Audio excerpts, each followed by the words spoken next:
Olá, boa tarde. NT Sul começando na tela da TV Novo Tempo. Tudo bem contigo aí do outro lado da telinha? Eu tô aqui para te contar as notícias deste dia 1º de fevereiro. Dia de bastante calor em Cachoeira do Sul. Vamos saber os destaques de hoje? Cachoeira do Sul tem 4 casos de dengue confirmados.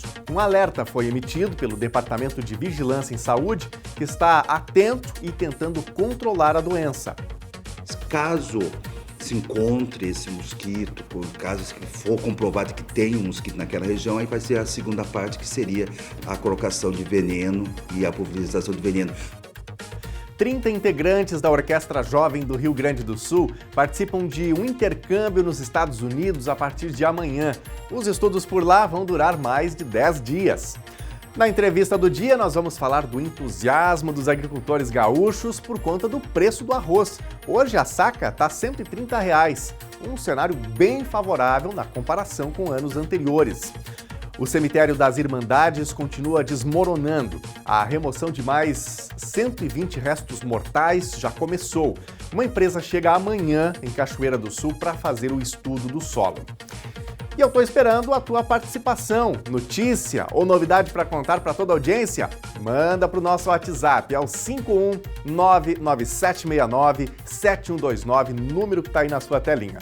Se você preferir, também pode escrever nas lives, facebook.com/TV Cachoeira ou youtube.com/TV Cachoeira Novo Tempo. O NT Sul desta quinta-feira está no ar.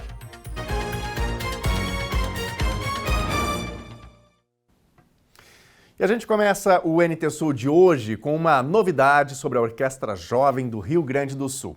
É que os alunos vão participar de um intercâmbio nos Estados Unidos entre os dias 2 e 13 de fevereiro, a convite da Butler University e da Partners of Americas.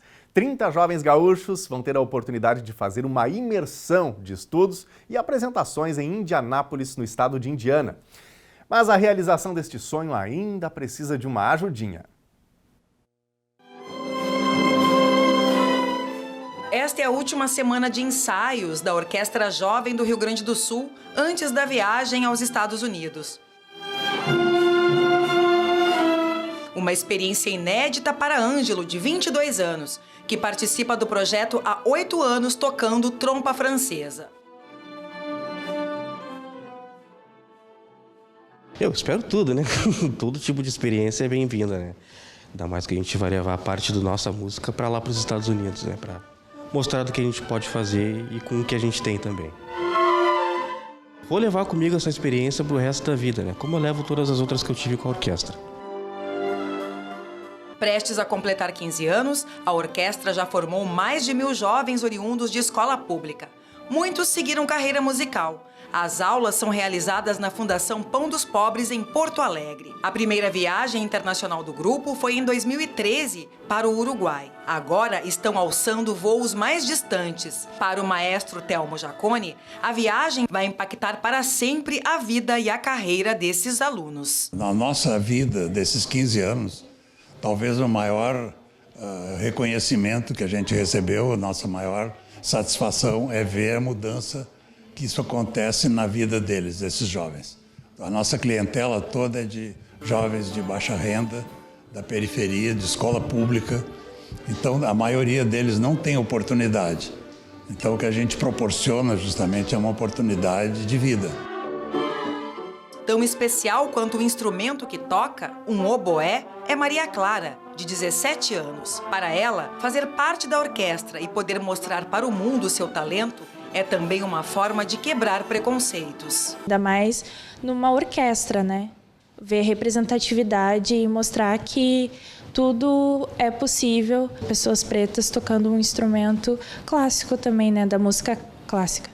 Mas viver toda essa experiência tem um custo. As passagens de avião já estão garantidas. Já os recursos para cobrir despesas com hospedagem, alimentação e vestuário ainda não. Quem quiser colaborar pode fazer doações por Pix. A chave é o e-mail orquestrajovemrs@gmail.com. É isso, é caro? Com certeza, mas uma experiência que esses estudantes, né, esses jovens músicos vão levar para toda a vida.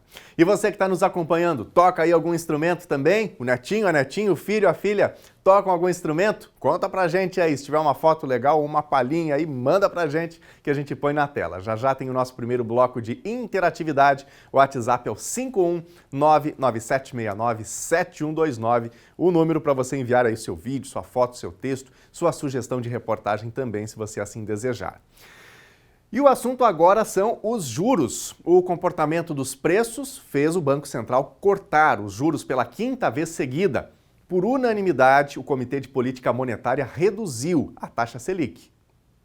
O Comitê de Política Monetária, o Copom, do Banco Central, anunciou nesta quinta-feira uma redução de 0,5 ponto percentual da Selic, a taxa básica de juros, para 11,25%.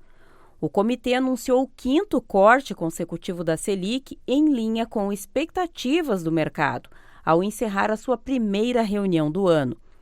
Em decisão, o comitê considerou a evolução do processo desinflacionário, segundo apontou em comunicado.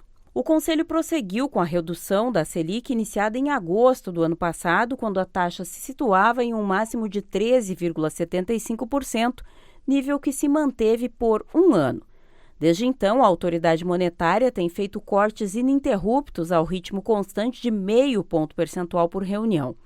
O Banco Central confirmou que continuará no futuro com a redução da Selic de mesma magnitude nas próximas reuniões, ao considerar que este é o ritmo apropriado para manter a política monetária contracionista necessária para sustentar o processo desinflacionário. Boa notícia, né? Porque no fim das contas, a taxa Selic é a taxa de juros que vai balizar toda a estrutura dos juros no nosso país. A Prefeitura de Cachoeira do Sul informou ontem que a prefeita Angela Chu e o secretário de Saúde, Paulo Gonçalves, se reuniram com um grupo de vereadores para tratar da prorrogação do contrato dos profissionais da área da saúde por mais um ano, já que 39 contratos terminam agora, em 24 de fevereiro. Segundo o secretário, um novo processo seletivo demoraria muito tempo para ser concluído, além dos custos que isso implicaria para o caixa da prefeitura, calculados em aproximadamente R$ 129 mil a mais. O posicionamento dos vereadores a respeito dessa solicitação deve ser definido na primeira sessão da Câmara deste ano, que acontece no dia 19 de fevereiro.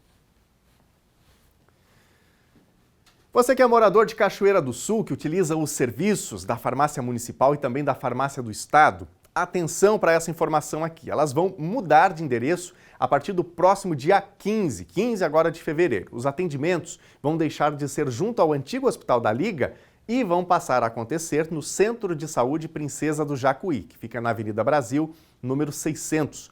O objetivo dessa mudança é uma proposta da Prefeitura de aproximar os serviços da região central, facilitando assim o acesso da população. Mas atenção, enquanto isso, antes do dia 15, que é a data da mudança, os atendimentos seguem acontecendo normalmente no prédio atual, junto ao antigo Hospital da Liga. Lembrando que o atendimento é só no turno da manhã e o horário é então das 7h30 até as 11h30.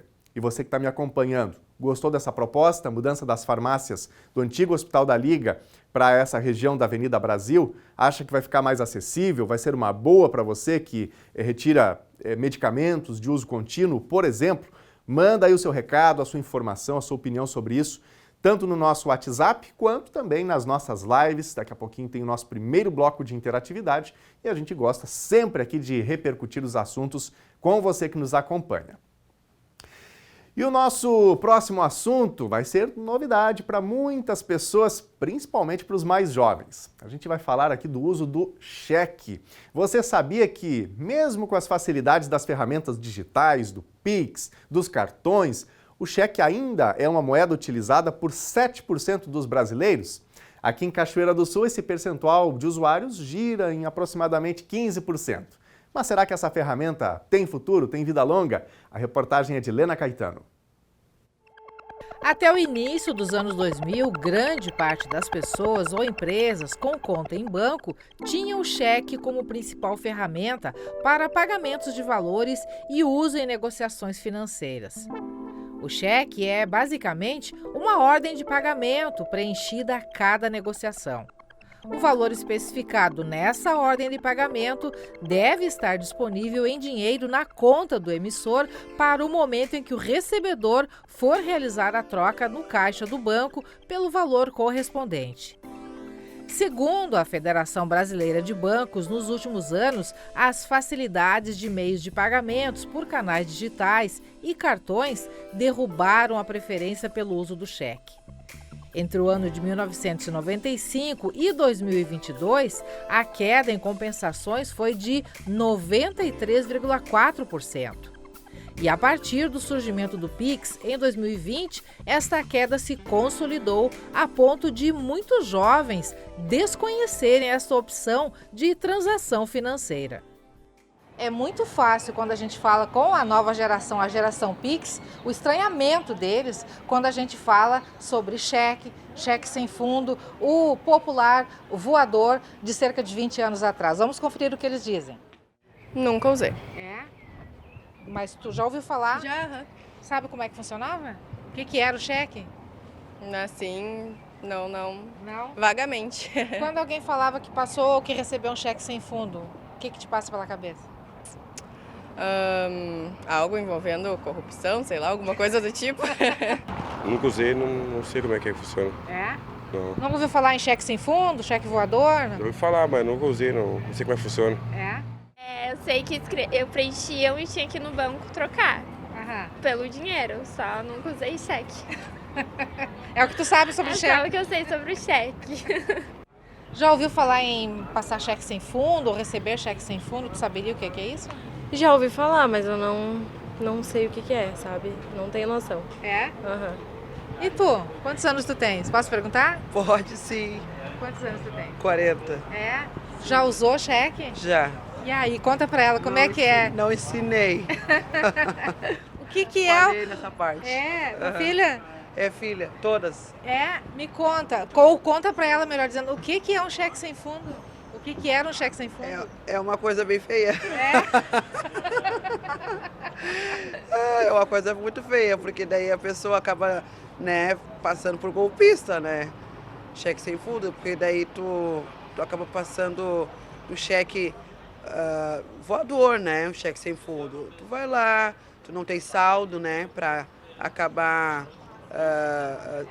tendo aquele saldo para compensar. Isso é muito ruim. A Carla tem toda a razão, porque, teoricamente, quem recebe um cheque, além do direito de receber, tem expectativa de que o valor dessa ordem de pagamento tenha cobertura com dinheiro disponível na conta bancária do titular no momento da compensação. Porque, se não tiver, o cheque será devolvido por falta de fundos. Daí o nome, cheque sem fundos, o popular voador ou bumerangue, aquele que bate e volta. Quando tu fez saldo de pagamento e não cumpriu, talvez, tem a devolução. A primeira devolução sempre é para a linha 11, que é sem saldo. Se acontecer novamente, é a linha 12, que aí é a devolução e aí vai ter inclusão no Serasa, que aí a pessoa tem que correr atrás para poder resolver, para não ficar com restritivo interno, prejudicando talvez uma futura compra dentro do comércio ou algum desejo que ele pretende fazer. Para as pessoas com mais de 30 anos, as memórias com o uso do cheque são variadas e nem sempre agradáveis. Para tudo. Era para tudo. Para fazer compras, para fazer pagamentos. Recebia em cheque também? Chegou a receber? Sim, recebi em cheque. É? Também. Chegou a receber algum cheque sem fundo? Que eu não me lembro, não. Eu usava, mas não uso mais. É? Faz uns 3 anos que eu não uso mais. Aí uma vez eu emprestei um cheque para um parente e aí não pagou, aí foi pro Serasa com o meu cheque, aí terminei. Deu problema? Deu problema. Aí digo, não vou usar mais cheque. É? Nos anos 80 eu usei o cheque para construir a minha casa. Naquela época era comum a gente chegar nas lojas e fazer compras com cheque pré-datado. 2 vezes, 3 vezes, né? Até o crediário não existia muito na época, existia mais a confiança no cheque na época. Recebeu algum voador durante a tua vida? Cheque sem fundo? Como é que foi isso? Na minha relação, assim, de receber cheques, né? Não tive essa infelicidade de Passou receber. por algum perrengue de ter passado algum voador? Eu passei por um perrengue uma vez de emprestar uma folha de cheques e essa folha de cheques ter sido descontada num valor maior e fora do prazo dentro da minha conta. Segundo dados do Banco Central, em todo o Brasil, cerca de 7% dos correntistas ainda utilizam o talão de cheque. Aqui em Cachoeira do Sul, esse percentual sobe para 15%. Talvez pelo perfil conservador dos correntistas, talvez pela idade mais avançada de cada um deles. Certo é que mesmo com as ferramentas digitais, com os cartões e com todas as possibilidades existentes, aqui em Cachoeira do Sul, o talão de cheque ainda é muito utilizado. O perfil do usuário, hoje na instituição financeira, é um usuário que hoje a gente a faixa mais alta, né, de idade. O pessoal é mais conservador e utiliza muito pela facilidade desse produto, né, que hoje não está muito habituado aos novos meios de pagamento, que é Pix, usar um QR Code. Então, o pessoal mais antigo, mais idade, utiliza muito essa forma de pagamento do cheque pré-datado como ordem de pagamento. O pré-datado ainda é muito usado? Muito utilizado, ele é muito utilizado pela facilidade, né, que hoje tu utiliza dentro desse acordo, né, entre as duas partes, e tu agendar um pagamento e sem esse custo, né, muitas vezes do débito, crédito. Então, o pessoal utiliza pela essa facilidade e também não tem um custo a mais nessa negociação. E ao contrário do que muitos pensam, o mercado financeiro ainda deverá conviver com o cheque por um bom tempo. Prova disso é o pacote de medidas lançado pelo Banco Central e ainda em fase de implementação nas instituições financeiras, com foco na segurança dessa ferramenta. Os principais pontos são o fim da emissão de cheques sem fundo, a partir de cheques com QR Code para consulta imediata de saldo, a adoção de cheques eletrônicos e cheques emitidos com validade de 180 dias. O cheque hoje, ele sempre está num olhar, né, que ele vem reduzindo. Ele vem reduzindo, mas ele tem uma continuidade. Ele hoje, dentro do estudo do Banco Central, 7% do consumo dentro do Brasil, do consumidor do produto, existe ainda. E dentro das nossas agências, a gente sempre está colocando, né, outros meios de pagamentos para facilitar, para utilizar muito a questão do dinheiro eletrônico, que tu evita, né, alguma situação de roubo, de sequestro. Então, tu tem alguma forma de bloquear isso aí. E o talão de cheque hoje, dentro da instituição financeira, a gente nota que conforme a FEBRABAN, que é a Federação Brasileira dos Bancos, que ela sempre tem uma continuidade. Ela não pretende descontinuar de um período, não tem nenhuma data. Então, o produto está ativo, ele funciona ainda dentro da instituição financeira. Vem reduzindo, mas está em utilização ainda no momento. É isso, né? Então, o cheque foi realmente uma ferramenta importante no nosso sistema, né, para a circulação da moeda no nosso país. E você de casa, utilizou o cheque?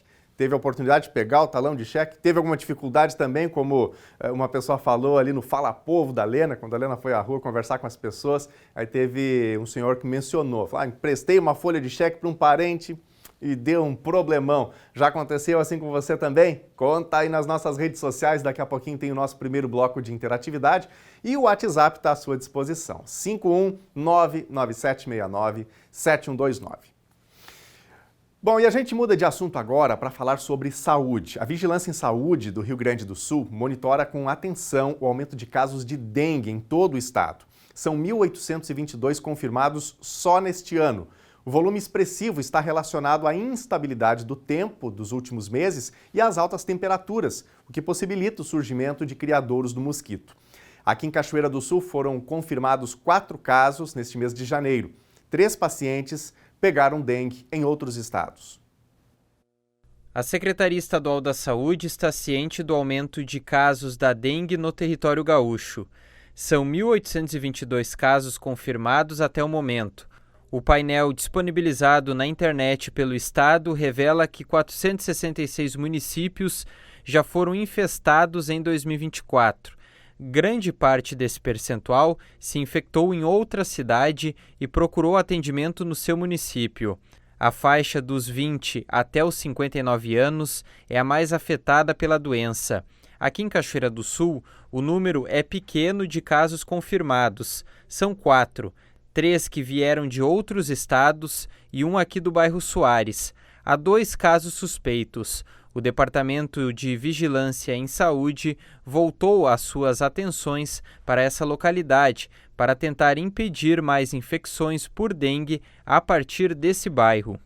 O que a gente está fazendo, o TVS, é o seguinte: recebendo algumas denúncias, a gente vai no local, peço o pessoal das endemias, os agentes de endemias, ir no local verificar, conversar com os moradores e aquelas prevenções básicas que todo mundo já sabe, mas é sempre bom a gente reavivar a memória das pessoas. Não deixar a água parada, cuidar com os potes dos animais. Um caso suspeito que nós temos, positivo, que foi de Cachoeira mesmo, né? A equipe já está no local, trabalhando, fazendo a primeira abordagem, que é vascular os vizinhos, andar pelas casas dos vizinhos, controlar, ver se tem algum foco de mosquito, coletar a larva, coletar para ver se é mesmo o mosquito da dengue que tem alguma coisa. Então a primeira parte está sendo feita. Caso se encontre esse mosquito, caso que for comprovado que tem um mosquito naquela região, aí vai ser a segunda parte, que seria a colocação de veneno e a pulverização de veneno. Hoje, a principal dificuldade dos agentes de saúde é o controle dos terrenos baldios. Esses locais apresentam um alto índice de criadouros e concentração de água parada. Para fazer a notificação, é necessária a identificação do proprietário. Porém, a localização dessa pessoa dificulta esse processo até a limpeza completa do espaço. O crescimento expressivo dessa arbovirose desde 2022 preocupa o setor de saúde do estado, que tenta manter esse controle, já que a vacina para a dengue deve chegar na rede pública somente em 2025. O Rio Grande do Sul não foi contemplado com as doses nesse primeiro momento. O mapa deixa claro o público-alvo de regiões endêmicas em 521 municípios a partir desse mês. O histórico da última década também influenciou na escolha dessas regiões. No restante do país, os números são bem mais elevados de pessoas infectadas. Vale lembrar que laboratórios privados já disponibilizam uma vacina para a dengue em pessoas que já pegaram a doença. Essa que está sendo ofertada pelo Ministério Público atende pessoas de 4 até os 60 anos de idade.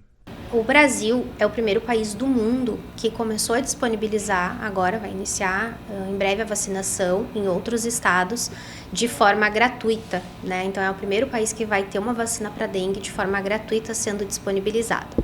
No Brasil, nós temos autorização de uso pela Agência Nacional de Vigilância Sanitária 2 tipos diferentes de vacina, que elas já vêm sendo aplicadas há algum tempo, porém só na rede privada.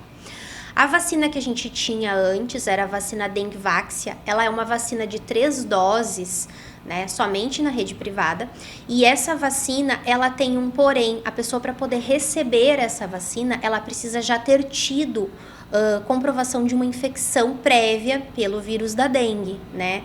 E o que se deseja é uma vacina que pudesse ser utilizada em toda a população, independente de a pessoa já ter contraído o vírus da dengue previamente ou não.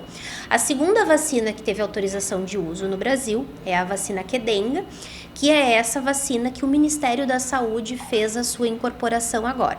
A vacina Qdenga, ela tem a aplicação de 2 doses. Ela é autorizada mundialmente e também pela Agência Nacional de Vigilância Sanitária, o uso dela na faixa etária dos 4 aos 60 anos de idade. Então, cabe lembrar aqui que os idosos não têm previsão de uso para essa vacina. Ela já vem sendo aplicada na rede privada desde o ano de 2023, se não me engano, e agora, no final de dezembro, teve a aprovação da Conitec, né, que é a Comissão Nacional de Incorporação de Tecnologias no SUS, tanto para medicamentos quanto para vacinas, para que ela fosse incorporada ao Programa Nacional de Imunizações para ser disponibilizada de forma gratuita à nossa população. A primeira remessa, com cerca de 750 mil doses, chegou ao Brasil no último dia 20. O lote faz parte de um total de 1.320.000 doses fornecidas pela farmacêutica Takeda. Outra remessa com mais de 568 mil doses está com entrega prevista para esse mês. Além dessas, o Ministério da Saúde adquiriu o quantitativo total disponível pela fabricante para 2024, 5.200.000 doses. De acordo com a empresa, a previsão é que sejam entregues ao longo do ano. Para 2025, a pasta já contratou 9 milhões de doses. Enquanto isso, no caso do Rio Grande do Sul, que ainda não tem vacinação contra a dengue, o jeito é a gente cuidar dos criadouros, fazer a nossa parte em casa, para evitar que o mosquito prolifere. É o que a gente pode fazer neste momento para evitar a dengue. E agora nós queremos ouvir você, queremos ver por aqui o seu recadinho. Nosso WhatsApp é o 51997697129. Muito obrigado a você que já separou um tempo, já mandou aí sua opinião sobre os fatos do dia. Inclusive a produção já me alerta aqui que o pessoal está falando bastante sobre a mudança da farmácia, ou das farmácias públicas aqui de Cachoeira do Sul, que vão para um novo endereço a partir do dia 15. Então vamos para a nossa tela, vamos ver aqui os recadinhos que estão chegando. Nelly Terezinha Garcia, de Cachoeira do Sul. No meu caso, a farmácia na Avenida Brasil fica melhor. Moro no interior e ir até o Hospital da Liga fica contramão, diz aqui a Nelly. Obrigado, Nelly, pela participação e pela opinião. E você de casa? Gostou desse anúncio aí da Prefeitura, que as farmácias vão então para a Avenida Brasil, número 600, uma região mais centralizada aqui do município? Ou preferia o Hospital da Liga? Realmente a gente recebia muitas reclamações sobre isso por aqui, A Catiúcia está participando, dizendo aqui, vai facilitar bastante para a população a busca por remédios na Zona Norte, porque o horário do ônibus Soares é muito demorado. Obrigado, Catiúcia. Essa questão do transporte aí, acredito, é que vai fazer muita diferença, No fim das contas, vai facilitar para a maioria da população. O Everton Oliveira, a mudança da farmácia para a Avenida Brasil, para quem mora nos bairros Alto do Amorim, Cristo Rei, Carvalho, Barcelos, Bom Retiro e Tupinambá, vai ficar ruim. Pelo tamanho de Cachoeira, tinha que ter 2 farmácias, diz aqui o Everton, ou pelo menos uma na Zona Norte e outra numa região mais centralizada. Obrigado, Everton, também pela tua participação. E você de casa, tem uma notícia para contar? Quer comentar as reportagens? Corre aí, manda sua mensagem pra gente no WhatsApp ou comente nas lives e já a gente traz mais participações da nossa audiência aqui. A seguir, aqui no NT Sul, tem a previsão do tempo. Nós vamos falar também sobre o desmoronamento do cemitério das Irmandades. A remoção de mais 120 restos mortais já começou. Uma empresa chega amanhã em Cachoeira do Sul para fazer o estudo do solo. Na entrevista do dia, nós vamos falar do entusiasmo dos agricultores gaúchos por conta do preço do arroz. Hoje a saca está R$ 130, um cenário bem favorável na comparação com anos anteriores.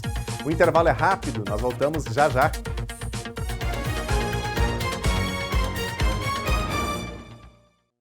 NT Sul já de volta ao vivo, 12h33 agora, hora de Brasília. Obrigado a você de casa pela companhia com a gente nesse comecinho de um novo mês. Hoje é 1º de fevereiro.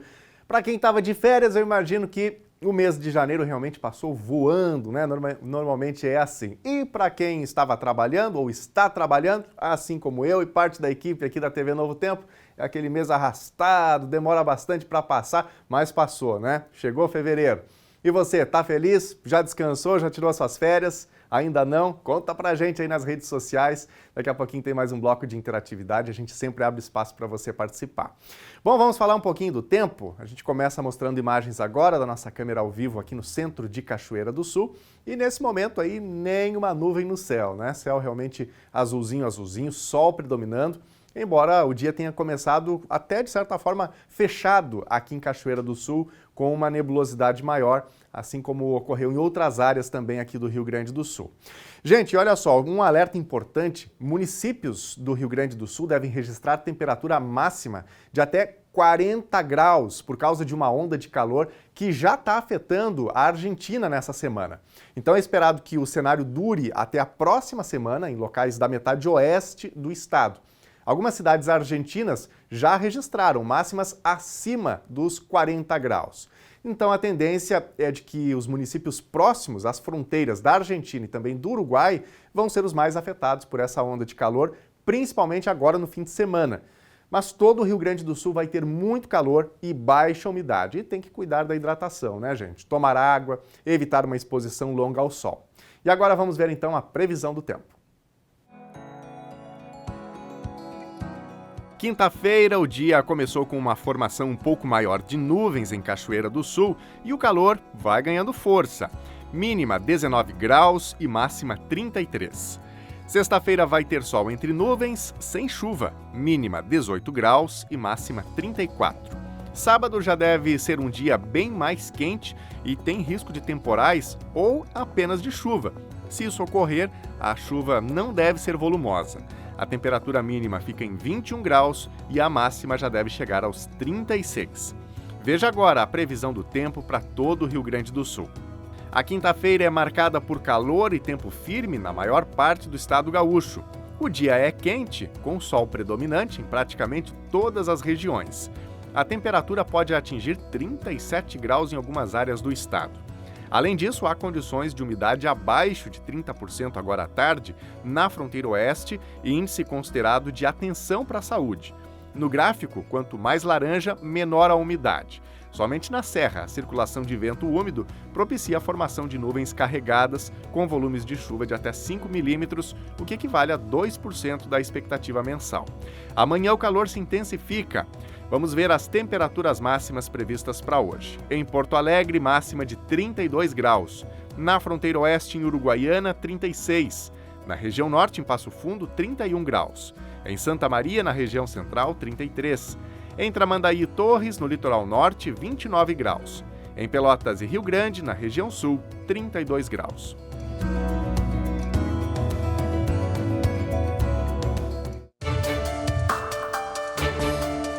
Já está previsto para iniciar o segundo lote do programa Avançar Cidades, que inclui a pavimentação de ruas do bairro Mauá. Na semana passada, a empresa responsável pela obra deu início à execução da tubulação da drenagem pluvial no bairro. Esse processo conta com a instalação de caixas coletoras e a colocação da tubulação de concreto. O trabalho iniciou na rua José Pereira da Silva e vai ser estendido posteriormente para as seguintes ruas: Vilney Ritter, Feliciano Fortes, João Antônio de Barcelos e Joaquim Correia de Oliveira. O primeiro lote já está em fase de conclusão de 10 ruas do bairro Primavera. Ao todo, o programa do governo federal prevê a pavimentação de 24 trechos de 19 ruas, melhorando assim a infraestrutura de diversos bairros de Cachoeira do Sul. E a gente dá mais uma passada agora pelas redes sociais para ver a sua participação, a sua opinião sobre os fatos do dia. Vamos começar agora aqui pelo Facebook, facebook.com/TV Cachoeira. Tá com a gente a Marlene Aires, e a Marlene está dizendo aqui o seguinte: olá, estou no meu almoço informativo com o NT Sul. Obrigado, Marlene. Bom almoço para ti aí, ótimo dia, obrigado pela companhia aqui na telinha da TV Novo Tempo. A Suzana Hernandes está com a gente, a Fátima Barbosa, Marcos Vinícius dos Santos está nos acompanhando diretamente de Porto Alegre, mas está acompanhando aqui pelo Face. A Karina da Silva, muito obrigado a vocês pelos recadinhos. Daqui a pouco a gente dá uma passada também lá pelo canal do YouTube, afinal tem uma live também no YouTube. Se você quiser, compartilhe a live aí com seus amigos, né? A gente sempre agradece por isso. Vamos aqui para a nossa telinha, mensagens do nosso WhatsApp. A Ju está participando com a gente. Este terreno fica nos fundos da minha casa, na rua 15 de novembro.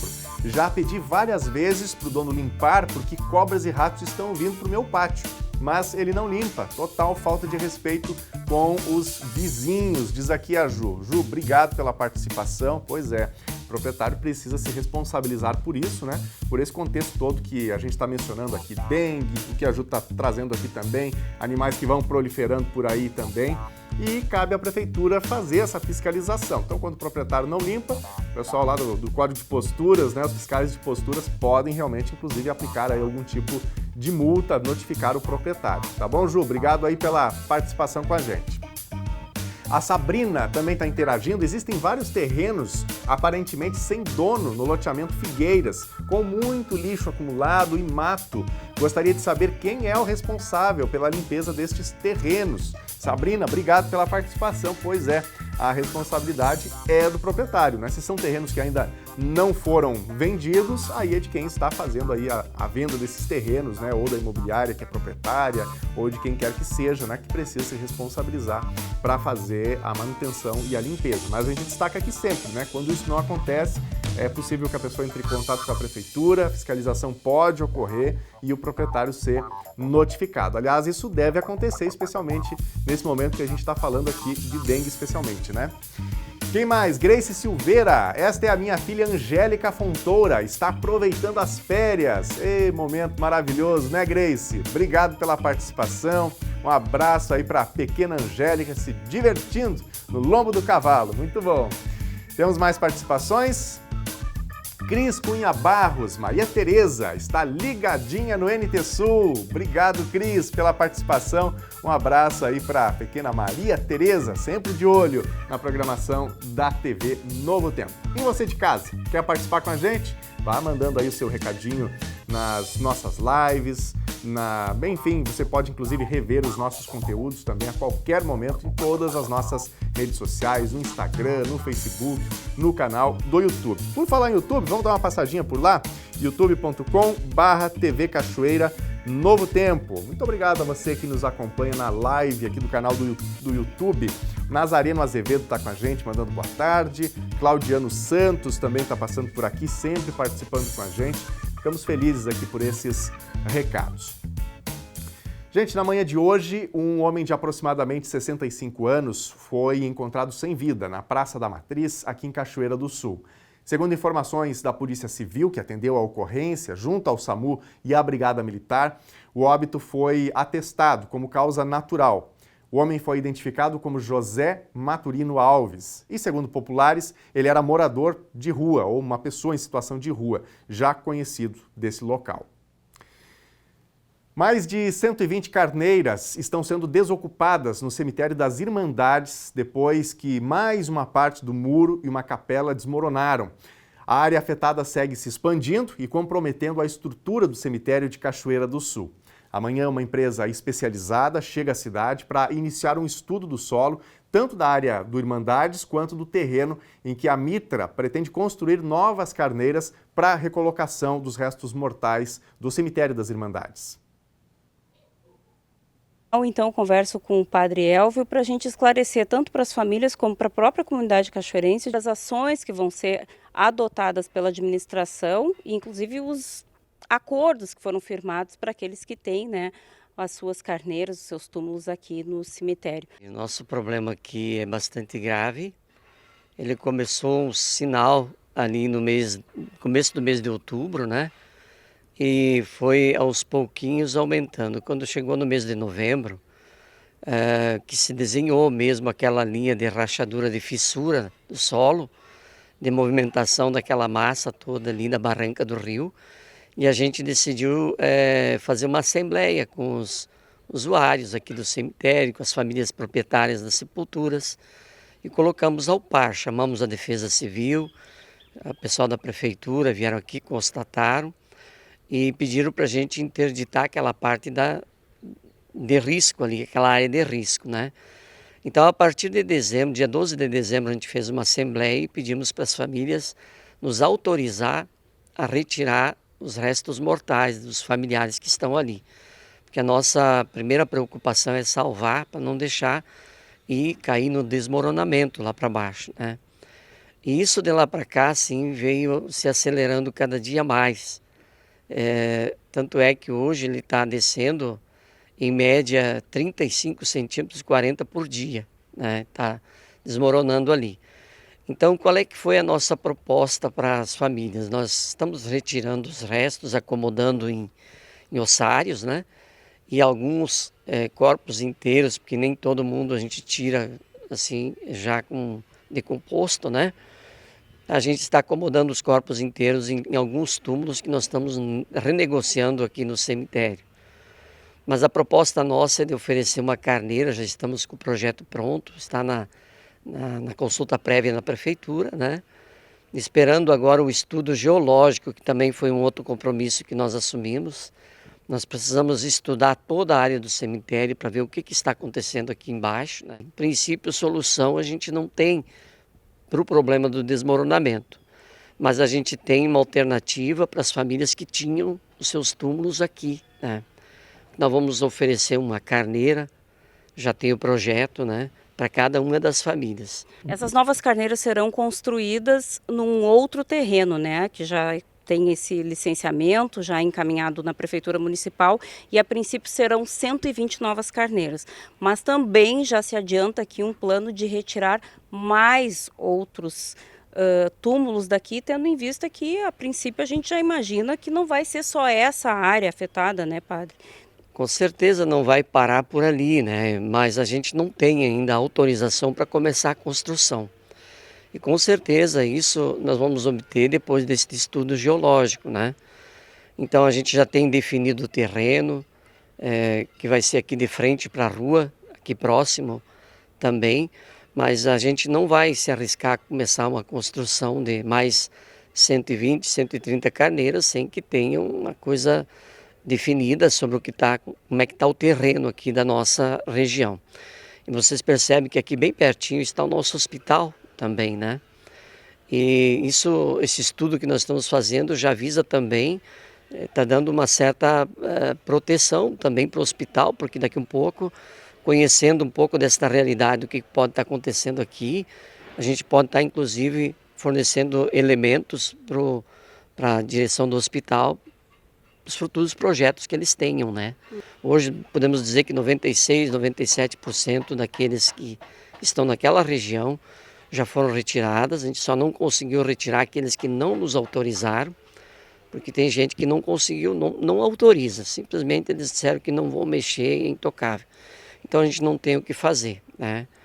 E como vocês viram ali pelas filmagens, não tem outra alternativa, ele vai cair. Amanhã mesmo vai chegar uma equipe de Santa Maria para começar os trabalhos aqui, né? O que poderá ser feito, então, a partir de agora? Padre, uma pergunta que eu havia feito já enquanto nós caminhávamos por aqui, é com relação a essas famílias que precisaram desocupar os seus túmulos e, eventualmente, precisassem deles, que tem um familiar que falece ou que precisa ocupar, né, esse serviço aqui.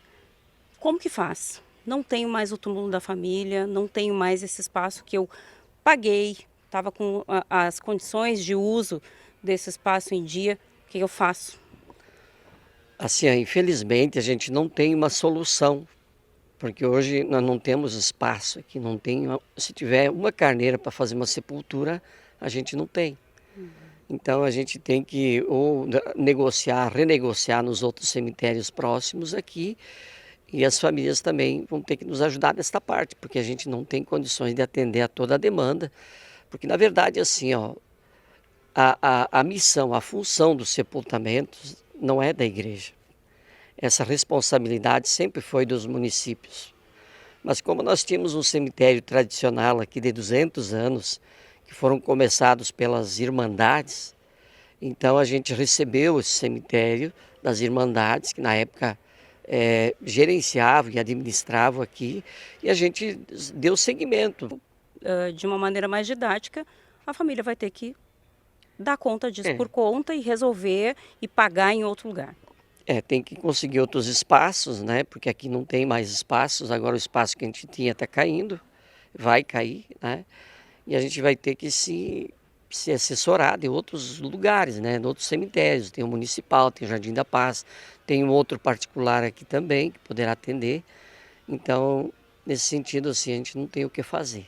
A questão de indenizações, já se trabalha com essa possibilidade? Alguém já levantou isso para a administração, ou já tratou disso com o senhor? Um caso fortuito, questão natural, assim, que foge das nossas... Isso não foi negligência, não foi imperícia, não foi falta de cuidado nosso. Então, esses 3 elementos que incidiriam em a gente ter que indenizar. Então, nenhuma delas foi problema do cemitério. Então, o que a gente pode dizer assim? Até agora ninguém cogitou de pedir uma indenização para nós. Pode ser que esteja já alguma coisa circulando, que a gente não tem conhecimento, né?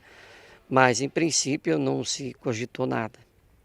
Padre Elvio, qual é a previsão de se concluir esse estudo e de avançar então para essa nova fase, que é do início das obras, se elas forem liberadas, como o senhor disse, que está se tratando isso com muita cautela, principalmente para não iniciar uma obra em uma área de risco novamente?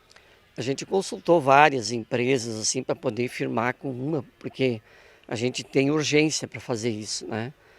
Então não pegamos uma empresa mais barata, inclusive pegamos uma empresa bem mais cara, né? O trabalho bem mais caro, para poder nos entregar num tempo mais curto, para a gente poder acelerar uma solução para isso que está acontecendo aqui. Então a gente não tem o que dizer, assim, ó. O que nós podemos dizer é mostrar o que está acontecendo, contar com bom senso e trabalhar muito agora para atender aquilo que nós estamos prometendo para as famílias. É isso aí, bom senso, né? Tranquilidade para lidar com essa situação, no sentido de que todos vão ter que sentar, vão precisar conversar e chegar a um entendimento, né, para resolver essa questão. Vamos falar agora um pouquinho sobre o agro. O preço do arroz tem entusiasmado os agricultores gaúchos. Hoje o valor da saca é de R$ 130, cenário bem favorável na comparação com anos anteriores. A expectativa da safra é grande e mesmo com atraso na plantação, o IRGA está confiante por uma colheita significativa. O assunto foi abordado pelo Bernardo Miller durante entrevista com o presidente da entidade na semana passada, durante um dia de campo. Bem, Daniel, e aproveitando esse grande evento que ocorreu aqui em Cachoeira do Sul, a gente conversa com o presidente do IRGA, Rodrigo Machado, que está aqui no município de Cachoeira do Sul, visitando, participando desse evento. Presidente, o pontapé inicial do ano de 2024 do IRGA, com uma expectativa de safra bastante grande, porque tivemos um ano, se tratando das questões climáticas, favorável à cultura do arroz. O ano de 2024, ele rende boas expectativas por conta desse início, desse ciclo, principalmente da cultura mãe, que é o arroz. Boa tarde. Boa tarde. 3 anos de estiagem muito intensa, né? Pegou grandes regiões produtoras de arroz, que é a fronteira oeste, e aqui a depressão central de uma maneira mais importante. Esse ano, ao contrário, né, vivemos de outro extremo, que é o fenômeno El Niño, né? A implantação da lavoura, ela foi muito complicada, né? Aqui na região a gente tem relatos de produtores que tiveram que replantar suas áreas, e isso também, né, traz algumas dificuldades de manejo, né, tanto de fertilizantes quanto de defensivos agrícolas. Mas como a nossa lavoura, né, o estágio dela, né, o ciclo da cultura ainda está a maior parte por entrar em período reprodutivo, né, a gente está no período vegetativo ainda da cultura, a gente é cedo para avaliar, né, o que teremos da safra, o que teremos em termos de produção e produtividade. O que a gente pode afirmar, os nossos levantamentos preliminares, agora na abertura da colheita a gente sempre divulga a área plantada, né, que a gente teve um aumento de área plantada em comparação à área da safra passada, né, a safra 2022-2023. Então, isso tem de um equilíbrio, que pese as dificuldades climáticas, a gente, ao mesmo tempo, teve um pequeno aumento da área, né, que foi para 903.640 hectares, 380 hectares, melhor dizendo. Então, esperamos que a safra transcorra dentro de uma normalidade que pese as dificuldades, mas reitero, é muito cedo a gente estimar a produção e a produtividade. O que a gente pode afirmar com certeza que não teremos problema de abastecimento, né? O mercado vai se manter abastecido. Os mercados que a gente conquistou fora do país, as nossas exportações também tendem a continuar acontecendo. E o produtor gaúcho, né, mais uma vez, vai garantir segurança alimentar para o país e arroz no prato brasileiro. Não é comum a gente ver o preço do arroz, um preço bastante elevado, até acima da soja, que era algo talvez impossível de se acontecer, e hoje o cenário é esse. O arroz está com um preço bem mais satisfatório. Isso traz uma expectativa boa? Isso traz expectativas de bons preços na colheita. Eu penso que o produtor de arroz, né, com a entrada da soja com uma maneira mais ampla, também o milho, né, o produtor de arroz agora virou um sistema de produção, então ele é um produtor multigrãos.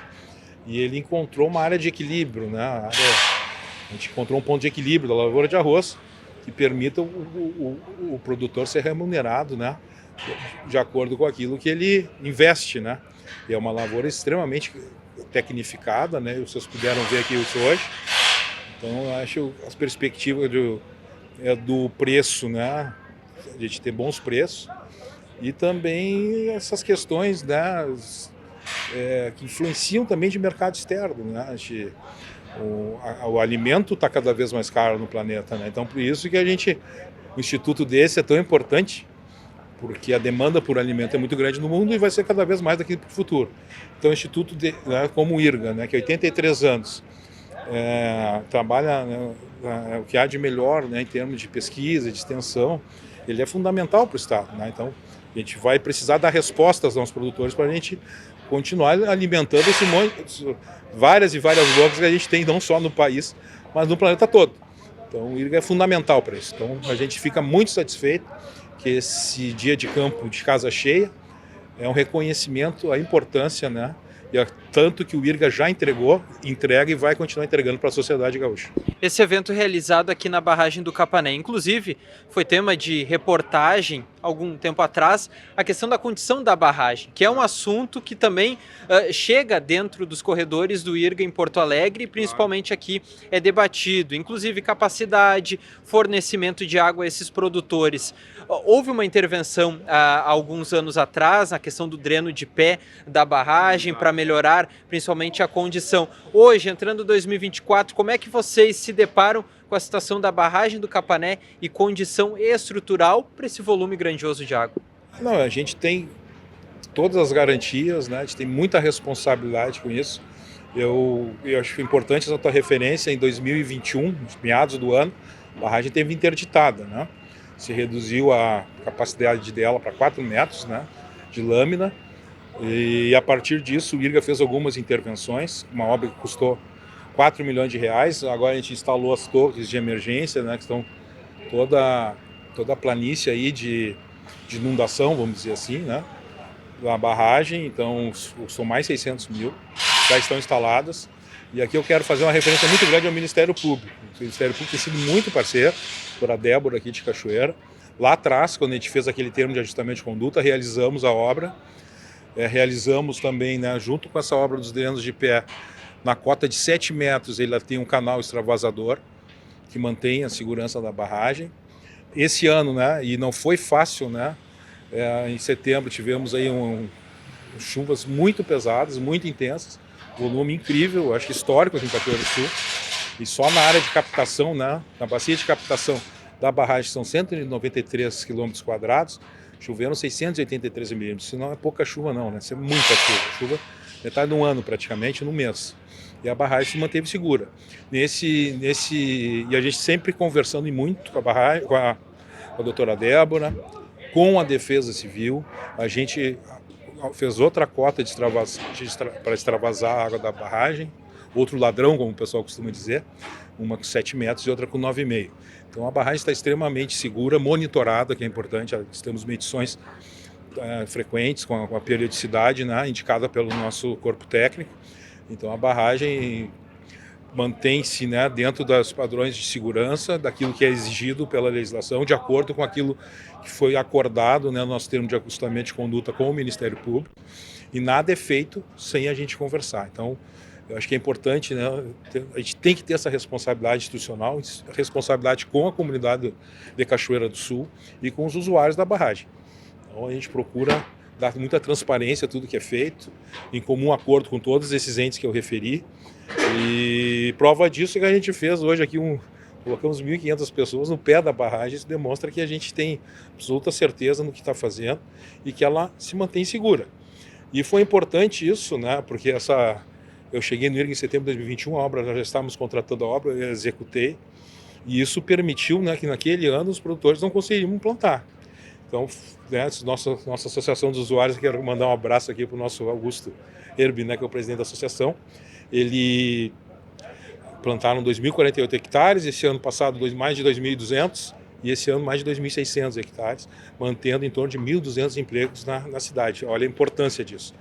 Então a gente está cuidando muito bem dessa barragem, isso aqui é um bem, né, precioso de Cachoeira do Sul, do estado, e vamos continuar trabalhando muito para manter a barragem segura e cumprindo com a sua função. É isso aí. E o NT Sul vai ficando por aqui. Obrigado a você de casa pela companhia. Outras informações em todas as nossas redes sociais, especialmente em facebook.com/TV Cachoeira. Fique com a Novo Tempo. A gente volta a se encontrar amanhã, sexta-feira, a partir do meio-dia. Até lá. Tchau.